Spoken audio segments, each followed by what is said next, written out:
Bahkan ada yang hebat-hebat honorer itu, S2, ada yang sedang S3, ada yang lulusan UI, ada yang lulusan IPB, ada honorer itu. Ya? Oh, ada yang jago bikin makalah yang biasa dibacakan oleh pimpinan OPD-nya, itu bikinan honorer. Iya, ada yang bisa bikin pidato sambutan, PowerPoint gitu ya. Honorer. Iya, bahkan ada lagi kan tuh. Biasanya kalau pejabat tingginya itu PowerPoint itu tidak punya power dan tidak punya poin ya.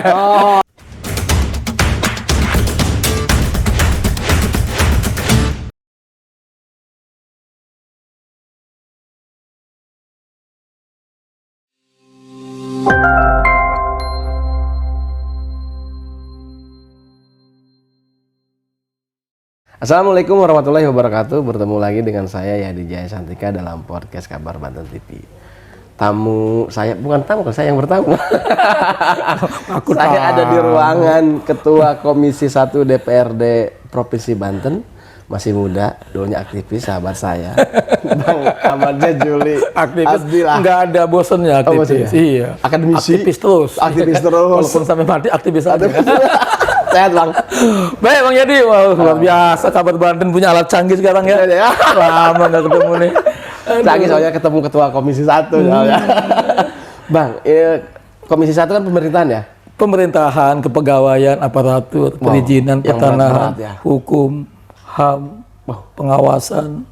Banyak dong perizinan itu yang diurusin. Banyak. Yang sekarang lagi ramai pendataan non ASN. Non ASN bukan hanya pendataannya, tapi juga soal P3K-nya ya.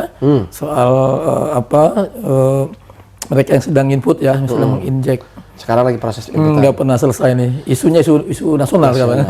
Kalau sementara data yang Abang pantau berapa ribu tuh yang? Ya kalau dimulai dari existing kita itu kan sekitar 17 ribuan atau 16 dikurangi yang udah diverifikasi itu divalidasi katanya 16 ribu lebih ya. Seprovinsi Banten di luar kota kabupaten Bang Yadi. Iya. Ya. Cuman Pemprov doang kan? Iya, Pemprov doang. Itu penempatannya kan di sekolah-sekolah juga ada. Ada TU sekolah, ada administrasinya. Oh. Ya kan? Iya, ada juga yang guru-guru yang bukan PNS. Itu kita hitung juga.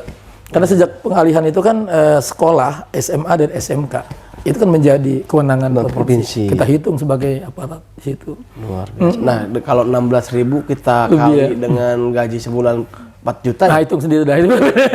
Jadi beban APBD juga. Ya bukan beban ya. Kalau kita untuk gaji, untuk kesejahteraan, untuk insentif segala macam kan bukan beban. Artinya oke lah kita anggap beban gitu ya. Tapi memang kewajiban kita. Alokasi yang sudah alokasi. Saya nggak setuju dengan istilah beban. Kesannya beban itu membebani. Karena mereka juga pegawai yang bekerja. Oh iya betul Bang Yadi. Juga warga Banten ya. Honorer juga manusia. Punya anak, punya istri, punya beban, punya tanggungan. Satu orang honorer dia membawa beban 5, 4, 3 beban. Betul. Saya aja 5 Bang. Makanya. Dari pertama ya. Nah Bang, kalau lihat itu, kemudian bagaimana mengkompromikan kemampuan anggaran dengan tadi itu, memperjuangkan tenaga honorer itu? Ya betul, secara kinerja kan mereka dibutuhkan. Ini mutlak. Ya, given lah kita bahwa jangan dipungkiri, jangan diabaikan bahwa tenaga, pikiran, waktu dan ikhtiar mereka itu berdampak terhadap peningkatan kinerja Pemprov Banten dalam melayani. Bahkan ada yang hebat-hebat honorer itu, S2, ada yang sedang S3, ada yang lulusan UI, ada yang lulusan IPB, ada honorer itu. Ya? Ada yang jago bikin makalah yang biasa dibacakan oleh pimpinan OPD-nya, itu bikinan honorer. Iya, ada yang bisa bikin pidato sambutan, PowerPoint gitu ya. Honorer. Iya, bahkan ada lagi kan tuh. Biasanya kalau pejabat tingginya itu PowerPoint itu tidak punya power dan tidak punya poin ya. Poinnya itu yang bikinnya honorer, tapi honorernya tidak punya power dan tidak punya poin. Punya PowerPoint. Iya, PowerPoint. Menguasai PowerPoint. Kan dia yang inilah, yang menghidangkan, dan di sini kan ada sekitar 6.000 7.000-an di sini di KP3B di luar yang di sekolah-sekolah. Nah itu mitra kerja kita itu yang ngelola kan menata itu kan BKD. Kepegawaian. Biasanya kita tuh kalau rapat kepegawaian saya tidak tunggal, nggak hanya BKD tapi kita ajak kabak organisasi, biro organisasi. Jadi kotaknya SOTK-nya kan mereka tuh. Betul. Satu lagi biasa saya ajak tuh inspektorat. Ini yang nggak biasa sebelumnya nih. Jadi rapat segitiga itu BKD, kemudian biro organisasi dan inspektorat. Nah kalau dibicara gaji, alokasi anggaran segala macam itu, kita libatkan BPKAD. Ya karena buat apa ini ditata, SDM-nya berapa, inspektorat mana yang anggarannya nggak tahu. Anggarannya nggak ada berapa. Kita ngomongin berapa kali berapa, duitnya ada nggak nih Bu? Iya. Nah itu mesti komprehensif memang. Betul. Nggak bisa tapi kan kriteria ada ya dari aturannya ada kriteria segala macam. Nabi mengawal itu gimana nih Kang? Ada, kita kan gini, kita kan muaranya memang nih sejak otonomi daerah ini kan kesannya diserahkan kepada daerah. Padahal salah satunya kadang-kadang daerah teriak kok nih ekornya dipegang, dilepas badannya, tapi kok pasti digandung terus nih ya. Contoh kepegawaian, jelas bahwa semua urusan kepegawaian yang prinsip, yang strategis itu pengangkatan di pusat, Bos. Urusan ASN oke lah pusat. Dulu kan seperti daerah. Betul. Ya kan, formasinya segala macam. Sampai urusan honorer sekarang P3K pusat juga penentuannya. Sampai pendataan di pusat ini kesannya memang akhirnya apa? Akhirnya ketika kebijakan pusat tidak sinkron dengan daerah, muncul gejolak di daerah. Nah, pendataan inilah anti klimaknya. Jadi niatnya sih ingin menata, niatnya ingin menyelesaikan gitu. Kalau ingin menyelesaikan berarti Menteri Cahyokumolo waktu itu ya, Menpan RB-nya berarti kan ada persoalan. Dianggap honorer ini non ASN ini adalah persoalan, masalah. Maka ada solusi untuk menyelesaikan katanya. Nah, salah satu payung hukumnya adalah di Undang-Undang ASN dan di PP 49 itu bahwa sampai tahun 2000 berapa ini 2023 November itu tidak ada lagi istilah honorer, muncul istilah dihapus. Nah ini biang keroknya nih. Coba bayangin dihapus, hantu apa ini? Itu kalau dihapus honorernya, nah ini yang khawatir. Dihapus honorernya, orang masuk langsung di P3K. Aduh, nah gimana? Nah, hantu hapus inilah yang itu dipertegas oleh edaran Menteri 1511 dan sebagainya itu yang menegaskan bahwa mengingatkan daerah agar 2023 November itu sudah tidak ada lagi honorer. Agar mereka yang menumpuk di dinas-dinas, di OPD, di kementerian dan lembaga itu yang namanya pramubakti, yang namanya driver supir, yang namanya OB dan yang jagain kita nih Pamdal Pamdal itu sudah ditiadakan. Ya kan gampang banget ngomongnya tuh. Betul. Iya kan dibersihkan. Jangan dimasukin dalam yang istilahnya P3K. Ini masuk kategori alih daya. Alih daya. Pamdal dengan anggota dewan lamaan Pamdal kerjanya. Lamaan Pamdal. Ini udah 4 periode. Saya baru setengah periode. Pamdal, Pining OB itu yang lainin kita coba. Bisa rapat nggak jelas itu suasananya kalau nggak ada mereka-mereka. Dan itu nggak mudah kan Bang untuk memang undang-undang pesannya itu tidak ada lagi tenaga honorer dan semuanya konsekuensinya tafsir pertama hapus itu adalah diangkat. Jadi betul sekali kalau yang disebut hapus dari ada menjadi tiada kan gitu. Nah tiadanya kemana? Tiadanya bukan dibuang tapi diangkat. Kan? Nah itu sebenarnya tafsirnya salah satunya itu. Jadi ketika dia existing sebagai tenaga honorer ASN, kemudian ada isu dihapus, betul sekali. Kalau diangkat kan menjadi tiada. Iya betul. Maka dihapus satu, ya kan. Benar. Satu lagi yang agak ekstrim adalah mereka yang sudah pakai seragam, absen, gajian, lewat APBD. Nah kemudian mereka statusnya dilempar ke istilahnya outsourcing, coba bayangin. Nah dalam terminologi kita dan dalam stigma belakangan ini kan soal outsourcing ini kan yang sedang ada yang outsourcing hapus. Ya kan kok bisa pemerintah mengistilahkan outsourcing gitu loh. Betul, kayak PT mana gitu ya.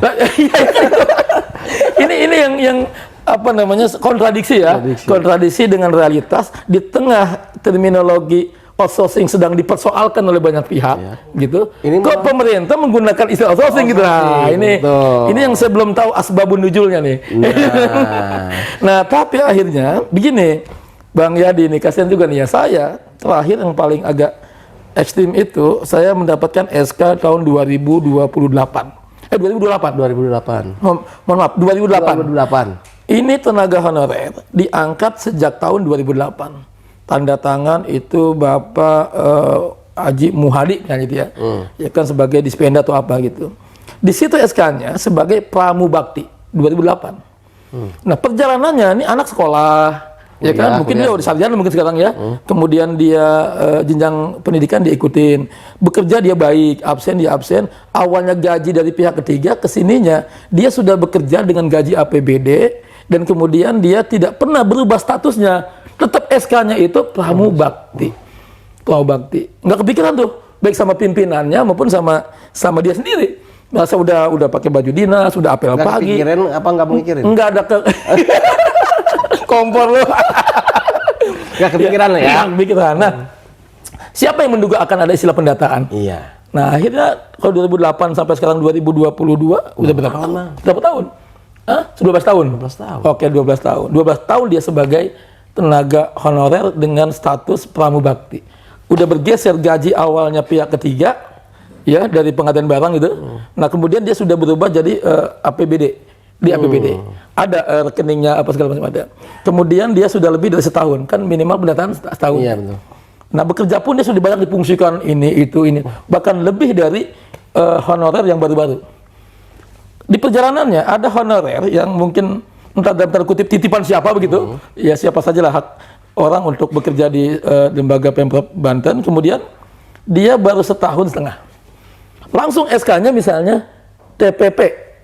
Tenaga pemungut pajak atau tenaga administrasi atau petugas pelayanan. Ya, baru setahun setengah. Masuklah dia, ya kan, gaji langsung APBD, ada rekeningnya, absen lah dia, gitu, buktinya ada. Kemudian setahun setengah kan lebih dari minimal setahun. Pas pendataan kemarin, yang ini setahun setengah masuk, nginjek, namanya nongol. Yang udah 12 tahun, Nggak masuk. nggak masuk. Coba, di mana rasa keadilannya gitu ya. Nah, di sini berarti ada persoalan dalam hal penataan di internal di Apa yang dilakukan soal temuan? harusnya kan kita ingatkan kepada mungkin Pak Muhadi nggak tahu ya mungkin apa di awal-awal ya pejabat awalnya mungkin kesininya kan harusnya di istilah penataan itu menyelesaikan itu jenjang karir si pegawai, ASN, kemudian sekolahnya, pembinaannya, kinerjanya, penilaiannya kan itu mesti ditata. Sehingga yang tadinya SK-nya pramubakti ya kan, ada sedikit 2 tahun dia berubah menjadi tenaga administrasi, misalnya gitu ya. Masa angkatannya bisa eselon 3, eselon 2 kali ya? Itulah. Atau gini Bang, seleksi jabatan, eselon 2, dibuka opsi pengalaman apa tadi? Pramubakti. Berarti 12 tahun nih masih cek ke situ. Nah ini nih banyak dari teman-teman yang dia nggak sadar, dia nggak merubah. Padahal fungsi-fungsi dia, keseharian dia, kinerja dia, kerja dia melayani itu sudah lebih dari PNS. PNS. Iya, dia udah bikin bikin pidato, teks pidato, udah bikin pelayan administrasi, udah ngurusin yang lain-lain. Tapi SK-nya belum masih pramubakti. Itulah salah satu komponen yang tertolak. Yang tertolak mereka itu, baik yang driver, yang keamanan, yang itu ditolak. Kenapa ditolak? Kita kejar. Kita ke BKN, ternyata BKD dan BKN hanya operator. Sistem pengelola sistem. Sistem sendiri memang oleh BKN yang mengoperasikan, tapi formasi yang ada itu Menpan RB gitu, Bos. Nah, kita baru tahu nih di mana posisi. Makin narik ya. Makin menarik nih. Tapi Bang, ini bentukannya nih Bang. Ya, jadi ini seragam honor. ini non PNS. Kita jeda dulu dan kembali setelah pesan-pesan berikut.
Kembali lagi dengan saya di Jaya Santika dalam podcast Kabar Banten TV, masih dengan Ketua Komisi 1 Bang Ahmad Jajuli Abdillah. Bang, seru banget ya. Artinya tugas Komisi 1 luar biasa nih ngawasin itu ya, bukan hal mudah begitu Ya di ruangan ini kan ruangan tempat keluh kesahnya teman-teman honorer nih.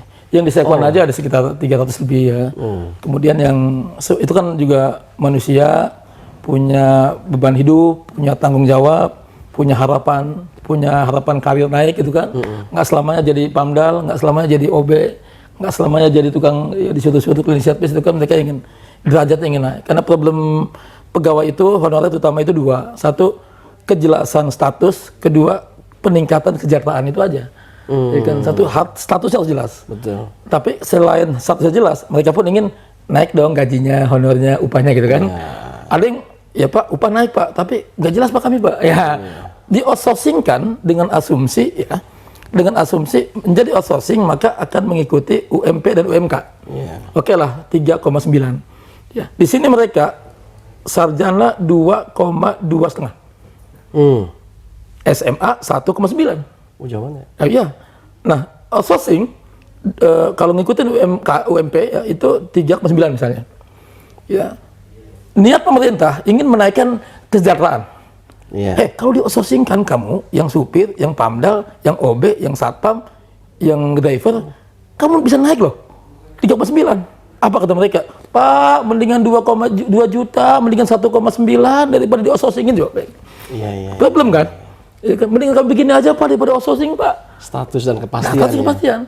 Nah, walaupun sebagian mereka, makanya pendataan itu yang salah ini, asumsi ataupun stigma ataupun kesan yang salah hari ini adalah proses pendataan yang ramai ini oleh pusat itu dipahami sebagai tahapan administrasi kelulusan menjadi P3K dan atau PNS. Ini yang salah. Seolah-olah teman-teman yang gagal nginput, bikin akun, nggak nongol namanya, tidak ada harapan lagi menjadi PNS, tidak ada harapan lagi menjadi P3K. Seolah-olah, padahal nggak begitu. Ya, soal teknis doang kan? Soal teknis, emang yang lagi nginjek selesai itu emang bakal dijamin jadi PNS? Enggak. Sipol aja gampang. Maksud saya kalau pendataan, data aja semua. Iya, betul. Itu yang saya waktu di Ketua Orang BKN, kalau urusan pendataan, data. Jadi teknis nggak perlu. Iya, yang setahun, kayak yang setengah tahun, yang baru 2 bulan, memang dia pegawai, tercatat di BKD, kemudian ada pendataan, ya sudah data. Betul. Khawatirnya rasa keadilan akan muncul, ketidakadilan, ya begitu. Lu baru, gua udah lama, kok lu nginjek dapet, gua nggak dapet. Soal nasib jangan main-main loh Bang. Iya, padahal mereka yang nginjek pun dijamin juga kan nggak mungkin otomatis jadi PNS. Iya. Apa jangan ngerepotin, jadi akhirnya mereka bergejolak. Yang 16.000 itu, sekarang ini yang sudah berhasil ini sekitar 10.000 atau seberapa 11.000. Mohon maaf, sisanya itu 3.800 yang gagal nginjek. Cuman persoalan gagal itu doang. Gagal nginjek coba. 3.800 sampai begadang-begadang mereka tiap hari. Saya tengok tuh di posko mereka itu sang nginjek. Ya kan, nggak ngerti itu injek makhluk apa injek, orang yang nggak ngerti main nginjek ini sendiri. Nah, persoalan kemudian adalah kenapa mereka kok individual, tidak dikolektifkan. Saya juga itu nanti kita ini ya, saya mengkritisi fungsi-fungsi kinerja dari umpeg di tiap OPD. Iya. Di tiap OPD, Bang Yadi, itu ada yang namanya unit ataupun subak yang menangani kepegawaian. Seharusnya secara fungsional mereka itulah yang tadi itu, yang tidak ada lagi istilah lama administrasi kok di Pramubakti, misalnya berubah tuh. Nah itu evaluasi kinerja, penataan, mana yang sudah sarjana, mana yang belum penempatan. Administrasi udah nggak usah. Iya, umpeg itu koneksi dengan BKD harusnya tuh. Jadi umpeg itu adalah kepanjangan dari BKD. Betul. Ya kan? Jadi nggak ada lagi. Apa selama ini lihat itu nggak? Belum optimal ya. Si umpeg pun belum begitu optimal. Tupoksinya itu belum optimal. Seharusnya mereka itulah.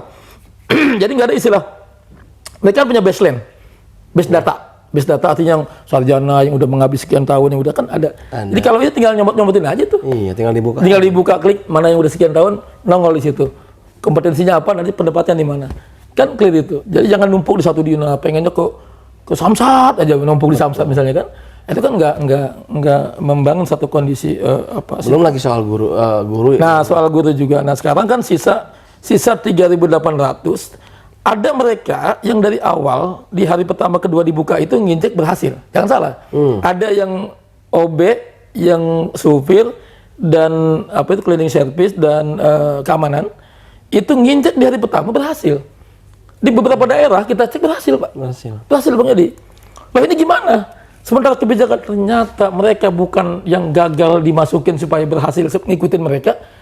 Nampaknya kebijakan dari Menpan RB dan BKN yang berhasil pun yang sudah nginjek, yang tidak masuk dalam rumpun yang ditetapkan itu akan dikeluarkan lagi, Bos. Yang tidak sesuai dengan edaran dari Menpan RB itu.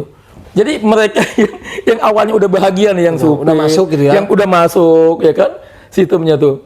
Ya kan? Nah, 2 hari kemudian kalau nggak salah langsung ditutup. Sehingga pas hari ketiga dan selanjutnya mereka yang nginjek itu teriak, "Pak, kita gagal. Kenapa ini kita gagal? Kok mereka bisa?" Nah, pertanyaan juga saat itu, kalau yang lain bisa yang lebih dulu, maka yang lain pun harus bisa. Saya kejar tuh. Oh, ternyata jawabannya adalah bukan yang belum bisa menjadi bisa nginjek, tapi ternyata yang sudah bisa nginjek akan dibatalkan. Karena tidak sesuai dengan rumpun yang dibuat oleh rumpun jabatan yang dibuat oleh si Menpan RB. Kita tanya ke BKN, "Pak, kita hanya operator, Pak," begitu. Apalagi BKN aja gitu. Betul. Nah, dari situ kita melihat sebagai wakil rakyat Komisi 1, saya melihat honorer juga manusia. Ya. Dia punya perasaan, dia juga banyak yang sudah bekerja. Walaupun saya sampaikan ke teman-teman yang malas juga, tolong tingkatin dong. Jangan hanya menuntut hak aja Anda. Kewajiban kejalankan. Ternyata mereka rajin lah. Mereka rajin. Nah, saya Bang, mereka penghuni mayoritas. Iyalah, saya kan berulang-ulang bilang P3B nggak ada mereka ini lumpuh. Ya kan, siapa yang ngelayanin? Ya kan? Nah kemudian kalau memang kebijakan pusat, kemudian daerah bisa apa? Makanya saya kejar agar mereka yang tertolak, yang tidak bisa injek selama proses pendataan, validasi dan verifikasi itu sampai ujung pengumuman, sampai uji publik, sampai selesai perbaikan, mereka pun nggak ada. Harus ada jaminan dari BKD, dari daerah, agar mereka tidak tertolak, tidak terhapus. Minimal namanya tetap tercatat dalam dokumen di BKD. Jadi tetap bekerja seperti biasa. Jadi jangan mereka tidak bisa injek seolah-olah mereka menyimpulkan bahwa kita akan diberhentikan. Jangan. Akhirnya sepakat di sini, bahkan Pak Kepala BKD melaporkan kepada Pak PJ, respon PJ juga bagus. Kalau bisa data yang ada di kita, sisanya itu sampaikan saja ke pusat, kata dia.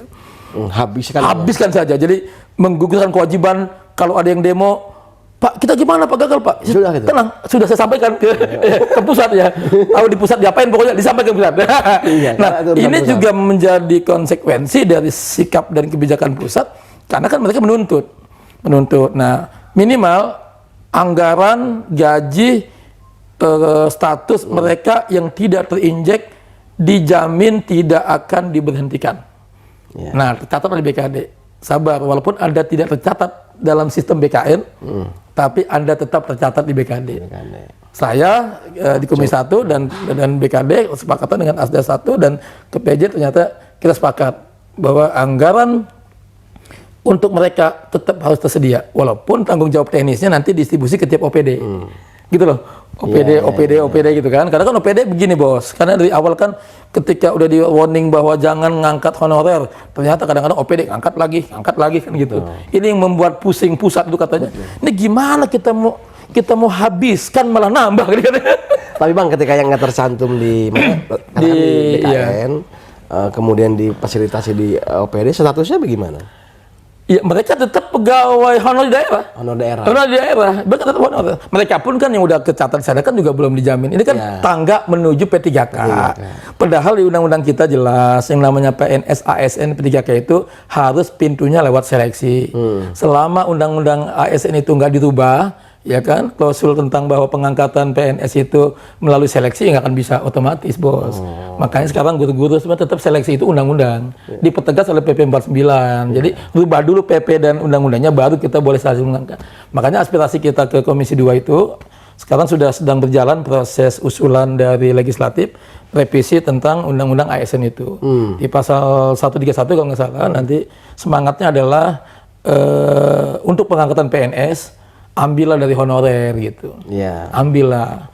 Ya kan, jangan begini lagi. satu soal administrasi, soal ujian ya kan, ASN yang sudah usianya di atas 50, anaknya udah banyak, urusannya udah banyak, bebannya udah banyak ya.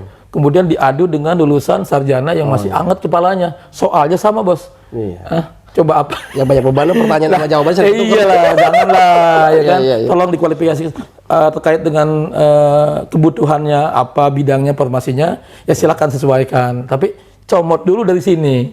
Iya. Ya kan. Nah, nampaknya semangat pendataan ini nampaknya akan pemetaan. Jadi bukan pengangkatan tapi untuk pemetaan, Pak.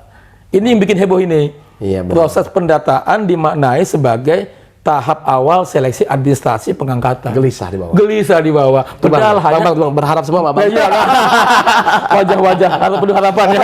Padahal hanya pendataan untuk pemetaan agar menteri atau pusat tahu bahwa ada berapa sih honorer. Hei Pemda, ini kan soal gaji, soal kinerja, soal segala macam ini perlu dipertimbangkan juga. Gitu. Jadi mereka jangan khawatir teman-teman. Untuk yang belum ke data, yang belum terinjek maksud saya, tetap nama, status dan fungsi mereka tetap berjalan dan tercatat di BKD. Sekarang bekerja saja dengan ya bekerja saja dengan santai sambil menunggu kebijakan berikutnya. Bang Jajuli masih 2 tahun lagi, tenang ya. Kan lanjut juga kan ya. Bang, makin seru, kita akan jeda setelah pesan berikut.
Kembali lagi dengan saya Yadi Jaya Santika, masih dengan Ketua Komisi 1 DPRD Provinsi Banten, Bang Ahmad Jajuli Abdillah. Bang, kita lanjut nih, makin seru. Siap, Bos. Itu baru di lingkungan Pemprov ya, belum yang tersebar di sekolah. Oh iya, sekolah, guru ya. Saya membayangkan bagaimana guru sekarang, Bang, nggak fokus ngajar, kan ngurusin kepastiannya, Bang. Iya, sama. Jangan-jangan nanti anak sekolahnya yang nggak naik kelas. Iya, memang guru ini kan kita sangat prihatinkan lah ya.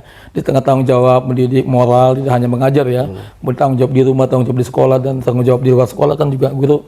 Selalu kalau anak-anak nakal itu selain gurunya itu siapa sih gurunya gitu ya. Jarang ada siapa sih babanya gitu ya. Nggak ada ya, apalagi nanya penjaga sekolah. Gurunya. Nah, status mereka kan sekarang begini, mereka ini kan statusnya ada yang memang yang honorer ya, yang ASN ini sekarang sudah pada tahapan P3K ya, P3K dengan jumlah yang untuk existing di Provinsi Banten itu kan sudah diusulkan 2022 itu sekitar sejumlah 2000-an lebih ya, 2.800-an begitu. Nah, kemudian ternyata kan ini menyangkut keuangan daerah, menyangkut kemampuan anggaran sehingga mereka itu juga terseleksi melalui usulan berikutnya oleh PJ Pak Gubernur ini. Sementara ini tahun ini yang diangkat itu 500. Nah, kalau dari 2.400 ya, tadi dipotong 500, maka yang akan terabaikan sementara ini 1.900-an gitu ya. Nah, jadi potensi yang akan diangkat tahun ini 500. Sisanya itu kan, nah ini kan terkait dengan kemampuan anggaran, ya kan? Karena kan mereka pengangkatnya dari sana, tapi beban kita, yang nempatin kita. Gitu. Itu pun masih ada sisa yang 2021 sekitar berapa puluh orang yang sudah lebih dulu ya lulus passing grade. Ada lulus itu yang passing grade ya. Jadi ada guru honorer yang nggak lulus passing grade, Ini yang ada lulus yang lulus passing grade. Nah, jangankan yang belum lulus, yang lulus saja belum passing grade, ya kan gitu. Nah, kemudian tahap kedua itu yang diutamakan akan diangkat. Tahap kedua itu kan yang mereka sudah honorer, sudah ikut Mas P3K tapi tidak lulus passing grade. Nah, itu kan tahap kedua. Ya kan. Kemudian tahap ketiga adalah mereka yang sudah menyebar mengajar sekarang nih, yang passing grade belum lulus juga kan. Iya. Ya kan. Ini yang sudah lulus. Nah, ini ya yang selama ini digaji dari APBD, dari ada juga yang dari BOS, gitu ya. Nah, ini guru-guru ini memang mereka sedang gelisah. Mereka ada forumnya tuh. Ada forum guru yang lulus passing grade, ada yang belum lulus passing grade, ada guru honor yang lain-lain ya. Itu mereka ada forum-forumnya. Mereka kesini, datang ke sini, berteriak gitu, ingin menuntut keadilan lah gitu ya, status mereka. Ini sedang kita sinkronkan soal anggaran, soal kebijakan, soal apa-apa. Memang kita yang saya sebut tadi, ini kebijakan yang bebannya kita, APBD kita, penempatan kita. Tahu-tahu urusan kebijakan untuk pengangkatannya mereka gitu di pusat. Maksudnya pusat ini menjadi belum sinkron antara pusat dan daerah. Dan kalau boleh daerah memilih gitu ya. Udah kalau emang kami ingin angkat sini, kami yang paling tahu kondisi daerah. Soal guru itu kan ada soal kecocokan mata pelajaran. Ada dia lulus tapi mata pelajaran tidak cocok. Ya kan? Nah, tapi kalau menurut saya angkat dulu saja yang sudah lulus passing grade. Ya kan? Kenapa? Karena kan mereka kan juga punya hak. Hak dan tahapannya sudah ada. Tahapannya itu yang ada sehingga yang P1, P2, P3, ada juga yang tenaga honorer yang K2 yang lagi antri ya. Kasihan mereka itu. Betul. Sisa K1 yang dulu jadi K2 kan. Nah, iya kan ya 300 berapa orang itu. Betul. Nah, itu mereka juga kan punya hak juga, ingin merasa lebih dulu. Sebelum gua dulu dong kan gitu. Iya kan? Iya kan? Masa kita diperlakukan sama, padahal kita hanya ketinggalan dulu waktu penataan yang K1 diangkat. Kan mereka ada yang berceceran. Nah, yang berceceran itu disebut K2 gitu. Iya, padahal dalam itulah di pusat itu saya dengar nggak ada istilah K2. Pokoknya itu faktanya mereka ada dan mesti dibela itu. Yang K2 juga mesti diprioritaskan juga gitu. Nah, sekarang juga keinginan mereka teman-teman yang pengangkatan sementara ini hanya formasi untuk tenaga teknis dan fungsional. Fungsional itu guru, teknis juga medis ada. Nah, mereka yang teknis yang teknis misalnya kayak SH, SE, ESOS gitu kan. Gitu ya. Umum ya. Ini kan nakes dan fungsional guru kebanyakan nih. Mereka iri juga datang lagi sini. Datang, Pak, kenapa cuman medis doang, Pak? Kenapa cuma guru doang? Kami juga, Pak, ribuan kami ini ya, yang SH, yang ESOS, yang SPD, yang SIP, Eskom ya. Yang Eskom. Nah, itu mereka nuntut juga. Jadi kita kejar agar formasi ke depan ditambah, kuotanya ditambah. Selain untuk untuk guru dan tenaga kesehatan, juga untuk tenaga teknis gitu. Iya. Ya kan ada yang teman-teman yang sipil, yang hukum, yang apa coba disediakan porsinya gitu. Nah, Bang, kalau ngelihat itu bomet juga pemerintah dalam honorer ya. Ini komisi pemerintahan luar biasa ya. Iya, makanya itulah. Belum lagi, Bang, ketika dinamika nasional. Nasional. Ditambah lagi sekarang dinamika di Pemprov sendiri muncul soal yang menurut saya tidak kalah membuat panik di bawah. Apa tuh? Adalah soal SOTK apa? Bang Yadi bikin panik mah? Enggak sih. Bantuin orang panik aja. Soal SOTK atau sampai mana tuh? PSO ya, apa itu? Penyederhanaan struktur organisasi ya, PSO ya. PSO itu memang dimungkinkan. Tapi gini kan ini kait dengan apakah ini kebijakan strategis atau kebijakan tidak strategis gitu ya. Karena kalau udah kebijakan strategis nanti polemiknya adalah apakah berwenang PJ yang sekarang untuk melakukan itu kan gitu ya. Ini kan multi tafsir. Artinya kalau ini terkait dengan penyederhanaan struktur organisasi, maka ada konsekuensi dari 43 sekarang misalnya atau 41 menjadi berapa menjadi 20 kan berarti ada konsekuensi. Maka ada konsekuensinya soal manusianya juga. Kan PSO itu kan soal kotak. Dalam kotak itu ada isinya gitu. Nah, ini problemnya gitu soal isi. Mereka yang sudah eselon 2, eselon 3 ketika disederhanakan kan menjadi sedikit lagi. Ya, sedikit kan. Ada yang bilang ini pintu masuk untuk melakukan perombakan. Betul dong. Perombakan mutasi itu kita biasakan bahwa itu hal yang biasa dan hal yang lumrah gitu ya. Iya kan? Asal ini yang saya kemarin agak ngotot, asal ada mekanisme SOP dan regulasi yang jelas. Jadi bukan transparan, like bisa and diterima dislike, banyak. iya kan? Nah, ada, makanya saya kemarin di forum apa itu menyampaikan bahwa standarnya jelas. Standarnya itu dulu kita ada istilah Baperjakat, Badan Pertimbangan Jabatan dan Kepangkatan. Sekarang istilah itu nggak ada, cuman ucapan itu masih ada. Baper sekarang banyak. Baper ya. Nah, istilah itu secara fungsional diganti dengan istilah tim penilai kinerja gitu. Jadi ada tim. Tim itu sebenarnya bukan orang baru mengangkat dari luar, bukan, tapi tim itu adalah kolaborasi dari BKD, Inspektorat, ASDA dan organisasi dan Sekda itu yang menaungi itu. Soal tadi itu soal kepegawaian. Jadi tim yang menilai. Jadi alasan orang pindah naik itu ada alasannya. Betul. Nah, yang membangun alasan itu siapa? Kan bukan pribadional, bukan subjektivitas. Betul. Tapi rasional dan objektivitas. Itulah tim penilai kinerja namanya. Karena saya lihat begini Bang, ini Pemprov gelisah dari atas sampai bawah. Isu besok. Iya, artinya yang honorer pegawai gelisah soal pendataan. Pejabatnya gelisah soal STK. Karena kalau dilihat kan dikerucutkan jumlah OPD berkurang, maka posisinya juga akan berkurang kan? Ada seleksi. Nah, saya lihat kok yang di lain nggak ada, apa di sini aja. Nah, saya tadi makanya memaknai ini strategis apa kebijakan strategis atau non strategis. Nah, itu kan belum jelas, belum clear. Kita kan nggak mau begini. Ada kebijakan yang kita anggap menurut banyak pengamat dan banyak publik itu memalukan. Memalukan itu adalah sebuah kebijakan hanya mindahin staf 4 orang sampai digugat lalu dibatalkan. Kan malu, Pak. Malu bukan secara personal tapi secara kelembagaan kebijakan. Ini gimana sistem? Gitu kan 4 orang staf, bukan jabatan, Pak. Bukan jadi eselon 4, bukan. Tapi hanya staf. Dibatalkan coba. Ya kan? Itu. Artinya apa? Ada problem di situ. Ada problem sebenarnya alurnya, mekanismenya seperti apa. Ya kan? Nah, sekarang kita kembali ke SOTK atau PSO. PSO itu adalah sebelum kejadian sekarang, sebenarnya ada PSO yang dilakukan di lingkungan Setda. Dulu biro dari 9 menjadi 7. Ya kan? Nah, itu kan ada penggabungan itu tetap tidak melalui Perda, hanya melalui Pergub. Kenapa? Karena itu masih di bawah Setda. Biro-biro. Ya kan? Yang hilangkan kemarin biro ekonomi digabung. Biro infrastruktur. Ya, dan ada 2 biro yang hilang kalau menjadi 7. Oke.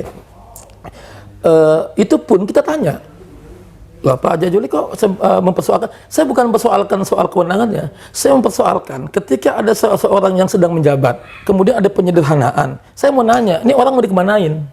Kan gitu. Jangan terkesan dia dibuang.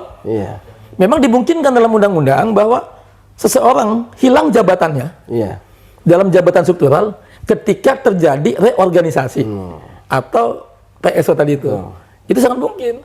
Asal clear. Asal clear. Nah, tapi kan orang juga bertanya, yang biasanya dapat jabatan, ada tunjangannya, ada meja dan kursinya, tahu-tahu hilang. Nah, bagaimana penyelesaian seperti apa? Itu kita tanya.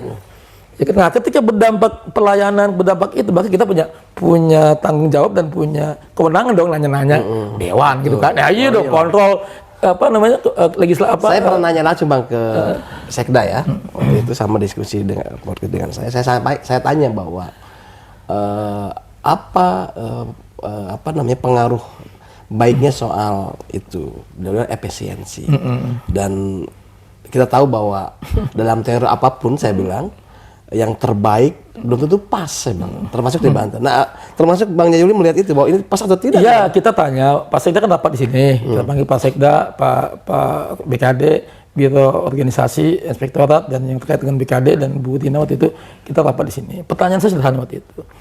Sebenarnya konsep besar reformasi birokrasi seperti apa? Ini kan hal teknis yang misinya adalah reformasi birokrasi.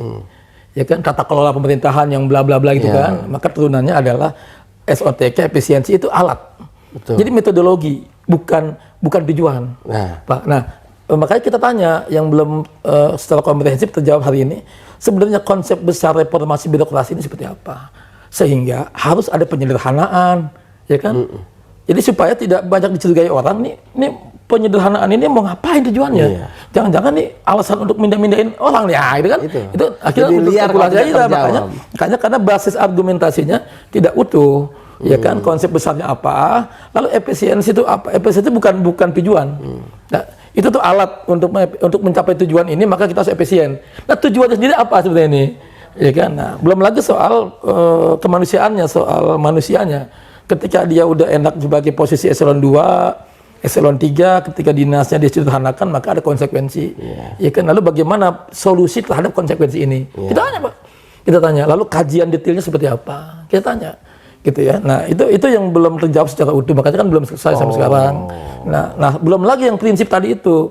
Kalau ini hal yang prinsip, hal yang strategis, bolehkah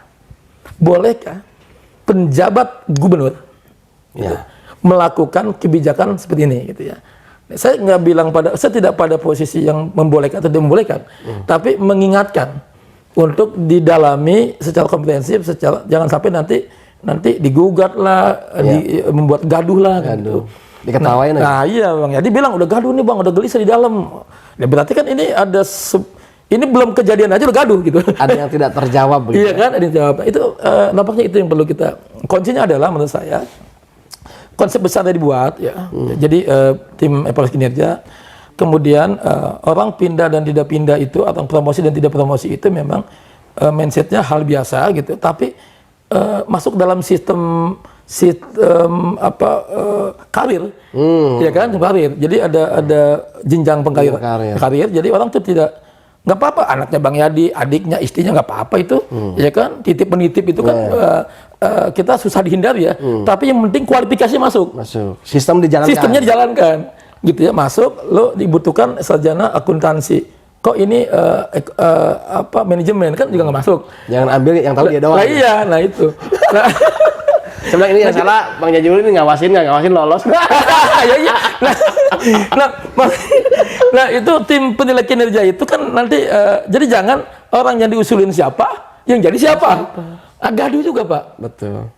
Kita PJ ini kan nggak terlalu banyak punya kepentingan yang subjektif lah sebenarnya ya. Kan beliau ini kan dari mana-mana gitu. Di tengah begitu. Iya, beliau juga keluarganya juga nggak banyak. Dalam tanda kutip kroni juga nggak banyak. Udah lempeng-lempeng aja lah gitu ya. Sistem aja gitu. Nggak punya tim sukses gitu ya. Karena iya bahwa tim sukses nggak ada kan, bukan dipilih secara bukan demokrasi elektoral kan, bukan dipilih. Ya anu aja gitu, ngetek aja.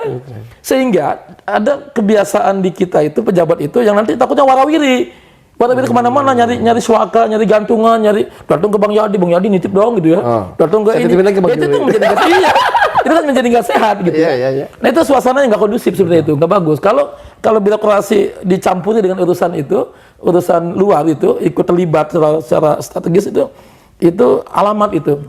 Tapi kalau kita berkomunikasi, meng-hire, merekrut segala macam dari luar, ada informasi dari luar bahwa ada orang bagus di dalam gitu ya. Nah itu nggak ada masalah, tapi dia masuk dalam sistem kinerja. Jalurnya satu itu gitu. Saya bilang waktu itu sama siapa Komar waktu BKD. Komar, Anda jolim loh kalau seandainya di sebuah ruangan, di sebuah dinas ada pejabat, ada pegawai, ya nggak ada jabatan, pangkatnya cukup, digade, rajin pula, apel pagi rajin, inovasinya punya. Ya kan dia udah ikhlas bekerja. Tahu-tahu ada momentum promosi. Yang dipromosikan di sebelah dia ada anak yang malas, pangkatnya kurang, apel pagi jarang, inovasi nggak punya. Hanya karena berteman dengan Kang Yadi gitu ya, dengan wartawan, tiba-tiba ada Kang Yadi, pada saat promosi dia dipromosikan. Yang ini enggak. Ini orang yang tadinya udah ikhlas nih, itu akan terganggu keikhlasannya.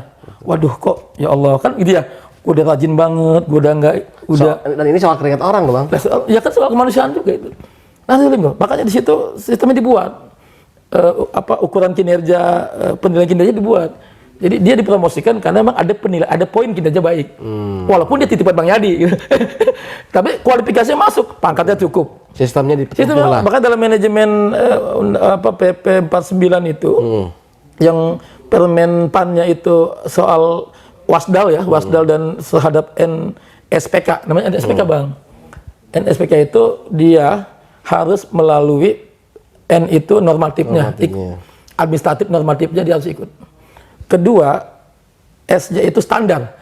Dia ada standarnya, jadi nggak boleh terlalu jauh dari standar. Ya kan? 3 itu prosedur, kudu bener prosedurnya. Ya kan? APK itu kudu bener. Dan 4 baru kompetensi. Kompetensi keempat tuh, bisa kemampuan orang, inovasi, dia kemampuan filenya, leadershipnya, segala macam kompetensi. Nah kuncinya di situ. Kuncinya kalau 4 ini masuk, walaupun itu dari langit kayak dari kolong tanah, dari mana-mana, Keluar dari meja nggak ya. apa-apa, nggak apa-apa. Di sini banyak yang mencoba punya harapan, yang namanya PNS kan punya harapan. Jadi jangan pernah nanya, lu mau naik nggak? Lah PNS gimana nggak mau naik? Ya kan? Iya, wartawan aja pengen naik jadi pipet, Iya pengen dong, jadi Bang. pinum, pengen jadi direktur. Kalau jadi Dewan nggak tahu juga. Iya, nah Bang, pertanyaan terakhir nih. Menurut Abang, apa persoalan yang paling tantangan besar di soal pemerintahan di masa penjabat, Bang? ya tadi secara umum udah kita sampaikan ya. Ini soal pengambilan keputusan secara cepat berdasarkan respon terhadap realitas yang berdampak terhadap pelayanan. Misalnya gini, pengawas dan sekolah kepala sekolah. Nah ini kan mereka di tes sudah, diseleksi sudah, di fit and proper test sudah, bikin makalah sudah, bahkan yang lulus diumumkan dan disekolahkan di Sawangan sana sudah. Dan yang kosong, sekolah yang kosong ada, yang PLT itu juga ada, walaupun nggak sebanyak yang mereka yang sekolah. Tetaplah biasa kalau yang calon itu kan lebih banyak daripada isinya. Stok. Ya, lalu pengawas sekolah, secara yang ngawasin kurikulum ABCD itu kan kebutuhannya ya kosong pula, SDM-nya kurang. Mereka calonnya sudah dites, administrasi, kompetensi, secara tertulis, wawancara, dan di sekolah kan sudah, ya kan? Lalu kemudian staf-staf TU sekolah, TU itu sekarang ada yang guru merangkap TU, ada yang honorer merangkap TU, ada yang golongan 2 enggak memenuhi syarat untuk kasubag, dia fungsi-fungsi kasubag dijalankan. Nah itu mesti direspon cepat. Nah itu kan di bawah Dindik dan sinergi ya dengan BKD. Karena ketika kebijakan itu soal pegawai itu SK-nya kan BKD gitu ya, Pak. Nomornya BKD yang mengeluarkan. Jadi Dindik itu jangan Dindik hidangkan saja bahwa di sekolah ada sekian, yang guru honorer ada sekian, tenaga kependidikan ada sekian, ada pendidikan, tenaga pendidik ada kependidikan, tendik juga tenaga kependidikan. Yang TU itu, masuk satpam di sekolah, OB dan itu masih berlangsung. Iya, itu perlu ada kejelasan terus mereka. Gitu. Lalu diangkat soal birokrasi, mutasi dan promosi. Ya, basis datanya juga disiapkan oleh si BKD, tapi kebijakannya pun misalnya kalau yang open bidding jelaskan ada izin, ada rekomendasi, Kemendagri betul-betul kemarin kan ada pelantikan, itu terbuka lah, terbuka. Nah kemudian kalau untuk yang 3-4 ini, ya silakan terus penilaian kinerjanya, jadi nilainya gitu, raportnya silakan, ya kan. Nah kemudian regulasinya apa, NSP-nya sesuai nggak dengan tadi standar prosedur normatif itu. Nah setelah itu kalau konsultasikan ke Kemendagri itu pada hal-hal tertentu aja yang ya nggak apa-apa normatif surat konsultasikan, tapi kalau memang jadi kewenangan kita ambil keputusan. Jadi ini memang problemnya kepemimpinan dan kecepatan mengambil keputusan. Yang kedua problem kita ini ada uang kita ada bos, APBD ya ada. Kemudian SDM juga banyak, SDM mumpuni. Banyak yang belum tergali di kita ini. ASN yang alumni luar negeri banyak bos. Yang ketiga, regulasi kurang apa kita? Jadi apa persoalan kita? 1, mindset.